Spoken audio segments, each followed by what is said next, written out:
and welcome to the March 2021 edition of Bridge to India's Policy and Regulatory Update on India's renewable power sector.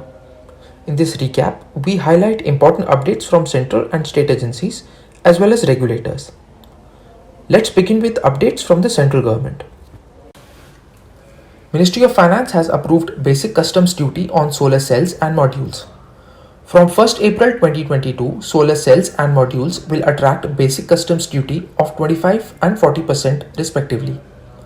MNRE has also clarified that projects with bid submission deadlines after 9th March 2021 would not be eligible for change in law compensation. The decision, anticipated for almost a year, finally provides clarity to the industry. But 40% duty level on modules seems excessive as cost disadvantage for domestic manufacturers is believed to be only about 20 to 25%. The effective rate of duty, inclusive of 10% social welfare surcharge, would be 44%. There is supposedly a lot of enthusiasm for domestic manufacturing, but we believe that lack of domestic supply chain and dependence on imported technology would continue to be major challenges. The duty is expected to increase tariffs by about 25%. MNRE has issued list of approved solar manufacturers and modules. MNRE has certified modules from 21 Indian manufacturers with total 8.2 gigawatt capacity under its ALMM policy. All solar power projects awarded under central, state or PSU tenders with bid submission deadlines falling on or after 10th April 2021 must only use modules certified and approved by MNRE. Some leading names on the approved list are Vari Energies with 2 gigawatt capacity, Mundra Solar with 1.1 gigawatt and Vikram Solar with 970 megawatt capacity. Certification of modules would be valid for 2 years.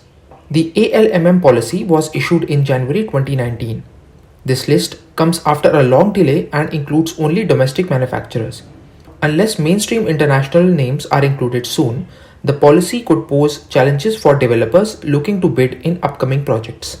Ministry of Power issues guidelines for states to exit old PPAs with interstate power projects. The Ministry of Power has allowed states to exit PPAs whose terms have expired or are set to expire soon. States can relinquish entire allocated capacity after they have cleared all pending dues to power plants and secured approval from state regulators. Power producers can sell relinquished power in short-term market or enter new long-term PPAs. The move is widely expected to free up states to procure power from alternate sources including renewable power. But we believe the impact would be relatively minor.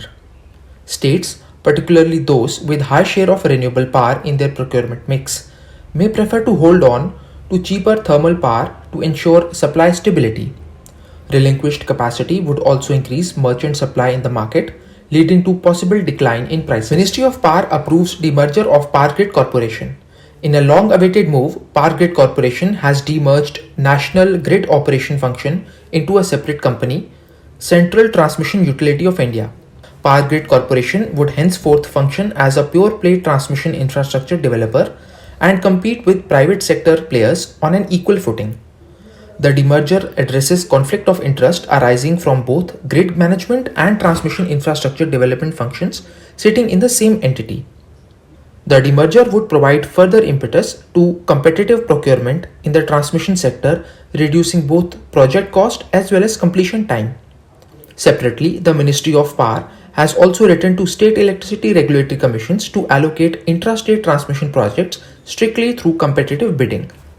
Ministry of Power reduces performance guarantee requirements for transmission projects by 60%.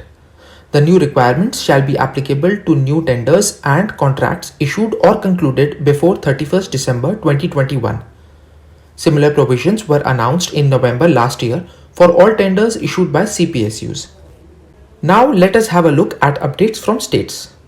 Appellate Tribunal for Electricity restrains Gujarat from awarding solar projects in reissued tenders. The Appellate Tribunal for Electricity has restrained Gujarat Urja Vikas Nigam from awarding projects under 2 reissued tenders for 800 megawatt of solar power capacity. The tenders were issued after Gujarat cancelled projects awarded to 5 developers in view of recent fall in solar tariffs. GUVNL argued that the cancelled projects awarded at tariffs between 2.73 and 2.80 rupees per kilowatt hour were not in consumers' interest. Discoms are hesitant to procure renewable power at tariffs higher than those discovered in recent auctions. Arbitrary changes in state stances are detrimental to investor confidence, as we have already seen in the case of Andhra Pradesh. Further, avoidable litigation process delays completion of projects and adds to cost burden to developers. Maharashtra approves green power tariff for all consumers. Maharashtra Electricity Regulatory Commission approved a proposal by Tata Power Distribution and introduced a green power tariff with a premium of 66 paisa per kilowatt hour over regular retail tariffs. The green tariff will be applicable to all consumers that volunteer to procure 100% renewable power. Maharashtra has become the third state after Andhra Pradesh and Karnataka to introduce green power tariffs. A similar proposal is currently under consideration in Gujarat. Tata Power's petition was in response to demand by consumers for 100% renewable power. Thus, more discoms are expected to file for introduction of such tariffs. Andhra Pradesh tightens forecasting tolerance bands and disallows state-level pooling.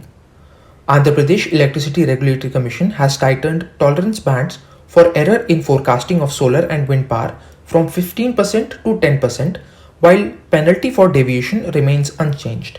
The Commission has decided to replace state-level aggregation of schedules to pooling station-level aggregation. Effective date of these changes would depend on outcome of a case pending at Andhra Pradesh High Court. Among renewable power-rich states, only Maharashtra, Karnataka and Rajasthan will now have error tolerance bands of 15%. Tamil Nadu has error tolerance band of 10%, while Gujarat has a band of 7%. Karnataka is the only other state with state-level pooling of schedules. As renewable power capacity grows, we expect more states to tighten forecasting regulations. Karnataka issues draft proposal to reduce tariff for procurement of banked wind power. Karnataka Electricity Regulatory Commission has proposed to reduce tariff for procurement of surplus bank power by discoms from 100% to 85% of ceiling tariff. It proposed 2.91 rupees per kilowatt hour as ceiling tariff for wind power in financial year 2022, down 11% over financial year 2021. The Commission has not provided any methodology for reducing the ceiling tariff. Such arbitrary orders can attract legal challenge from stakeholders, as seen recently in case of Tamil Nadu's wind power tariff order, which was later overturned by APTEL.